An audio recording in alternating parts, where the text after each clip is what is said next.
A young boy's seaside luck shot him to international fame overnight.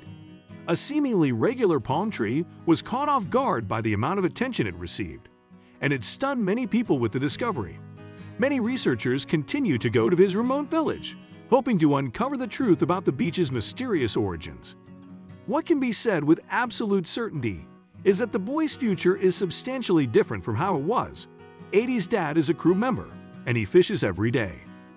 Eddie's job is to hang out on the beach and collect whatever little shells he may find. Eddie's constant mantra to himself is, "I will show to them my strength."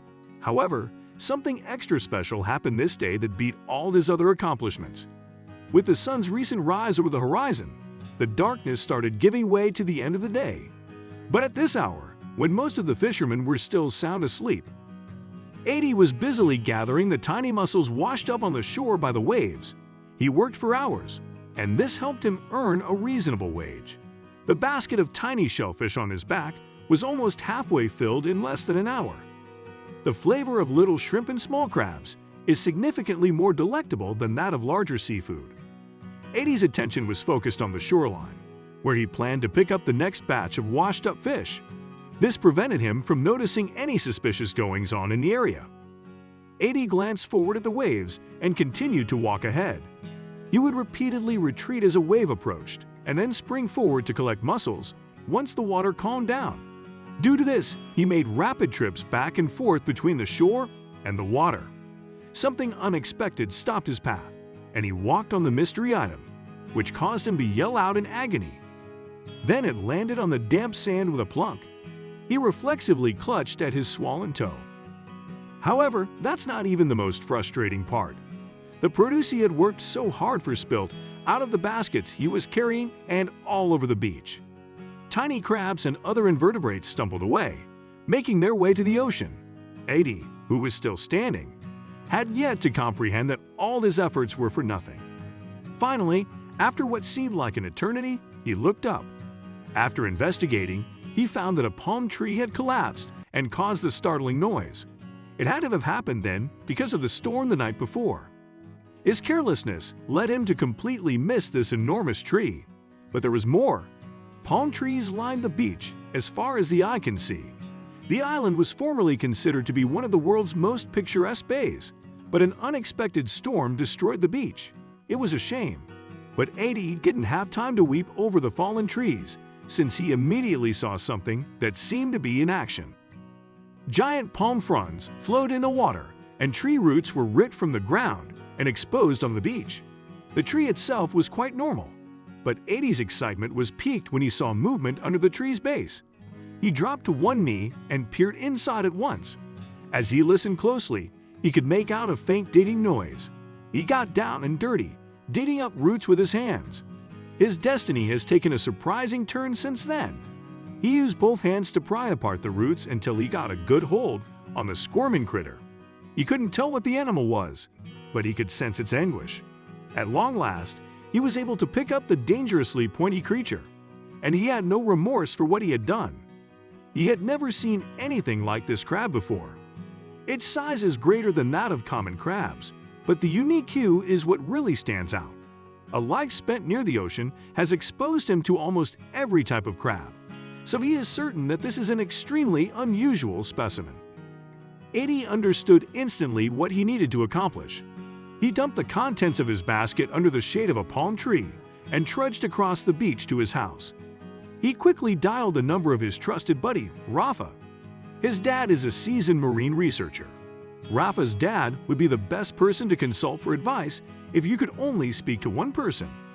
When Eddie returned to his apartment, he changed into new clothes and immediately contacted Rafa. Eddie said, "Find your dad. I have a very important message for him." Rafa explained that his dad was working hard in the lab, so he might as well bring Eddie there. The two young lads showed up at the laboratory's entrance in under 5 minutes. Eddie didn't go without bringing some of his own findings with him. When they first saw him, Rafa's dad was still studying the microscope intently, but the appearance of Eddie caused a break in the silence. "Rafa's dad, it's me. There is something I found recently that you have to see." Eddie promptly presented the unusual crab to Rafa's dad, and described its dimensions and hue. In response to 80's explanation, the biologist's face beamed with excitement. The dad said, "Where did you locate it?" 80 accurately stated it was concealed behind the base of a fallen palm tree on the seashore. Isn't what I'm saying making sense to you? Is this crab different to others? Evidently, he was correct. After hearing what 80 had to say, Rafa's dad quickly began packing up the family's belongings and urging the two boys to come along. Rafa's dad said that the crab really was something spectacular as they walked to the palm tree. This is due to the fact that these crabs seem different when seen on dry ground. However, after a long time submerged in water, their bodies balloon and their colors change. The problem is that 80 seldom encountered animals of this species in the wild during his career, since they are so uncommon. Of course, there's more to it than that. These crabs, as far as he is aware, exist solely in the deep seas off the coast of Japan. Actually, it's a Japanese spider crab, another species that shouldn't be so close to the ocean's surface. And why was it hiding out under a fallen palm tree? Rafa's dad was curious and wanted answers. Addy saw the fallen palm tree he had previously examined from afar, and the group of three hurried over to investigate. Amazingly, upon closer inspection, they were able to see a ton of other crabs within the roots. Since they weren't going to avoid the crab cautiously made its way out from beneath the tree's roots.